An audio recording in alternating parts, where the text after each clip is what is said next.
Believe me, જો તમે ice cream ઘરે બનાવી લીધી ને તો તમે દર વખતે આ જ આઈસ્ક્રીમ બનાવવાના છો, કેમ કે આ આઈસ્ક્રીમ ફક્ત અને ફક્ત 5 મિનિટમાં રેડી થાય છે. Can you believe it? તો સૌથી પહેલાં તો આપણે મખાના લઈ લીધા છે, જે એકદમ હેલ્ધીએસ્ટ થિંગ છે. એની સાથે આપણે કાજુ લીધા છે, બદામ લીધી છે. ક્વોન્ટિટી તમે તમારા હિસાબથી ઓછી વધારે કરી શકશો. અખરોટ લઈ લીધી છે અને બહુ બધા મેં ખજૂર લઈ લીધા છે. ખજૂરના દાણા આપણે નીકાળી દીધા છે. એકદમ આવી રીતની ખજૂર આપણે રેડી કરી લેવાની છે. હવે આ બધું આપણે મિક્સ કરી લીધું. હવે એકને કેડબરી યા તો ડાર્ક ચોકલેટ તમે એડ કરી શકો છો. એનાથી એનો ટેસ્ટ પણ સારો આવશે અને એનું ટેક્સચર સારું આવશે.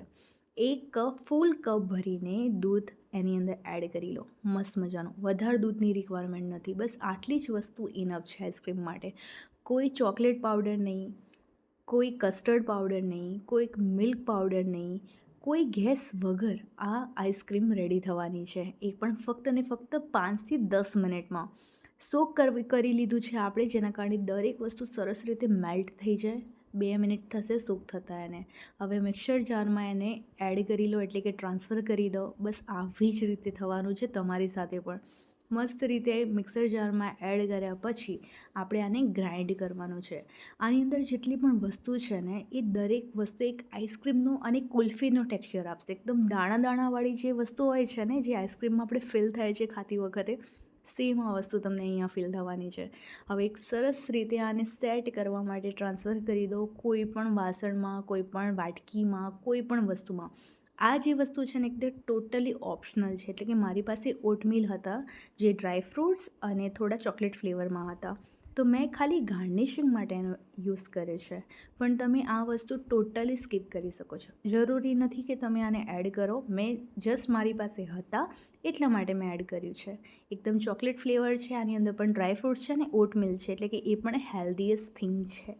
આની અંદર કોઈ જ એવી વસ્તુ નથી જે કહેવાય ને લાઈક કે અનહેલ્ધી હોય.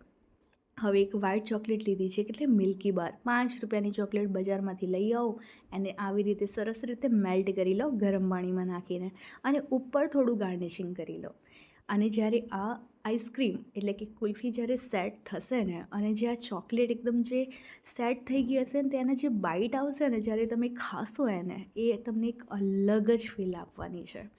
મસ્ત મજાની આઈસ્ક્રીમ આપણી રેડી થઈ ગઈ છે. ખાલી 2 કલાક માટે આપણે રેસ્ટ આપી દીધો એને ફ્રીઝરમાં, જેના કારણે સરસ રીતે સેટ થઈ જાય. દેખો, સેટ થયા પછી આઈસ્ક્રીમનો લુક ખાલી એક વખત જોઈ લો. આઈસ્ક્રીમ એક વાર તો બનાવવી જ. એક વખત ટ્રાય કરી લેજો. બિલીવ મી, હું ખોટું નથી કહેતી. તમને આઈસ્ક્રીમ એટલી ભાવશે ને કે તમે બજારની આઈસ્ક્રીમ ભૂલી જશો. નાના બાળકોથી લઈને કે પછી ડાયાબિટીસ, બીપી પેશન્ટ જો આપણા ઘરમાં હશે, આપણા મમ્મી પપ્પા, આપણા દાદા દાદી, બધા જ આઈસ્ક્રીમ ખાઈ શકશે. કેમ કે આમાં કોઈ શુગર નથી, કોઈ જેગરી એટલે કે કોઈ ગોળનો ઉપયોગ નથી કર્યો, અને ના ગેસનો ઉપયોગ કર્યો છે. એકદમ ખાલી ગ્રાઇન્ડ કરવાની છે દરેક વસ્તુને એડ કરીને. એના મખાના હેલ્ધી છે, ડ્રાય ફ્રૂટ્સ હેલ્ધી છે, ડાર્ક ચોકલેટ પણ હેલ્ધી છે, કેમ કે આપણા હાર્ટના હેલ્થ માટે, આપણા સ્ટ્રેસ માટે, આપણા સ્કિન, હેર બધાના માટે સારી છે. તો આ આઈસ્ક્રીમ એકવાર બનાવવાનું ભૂલતા નહીં.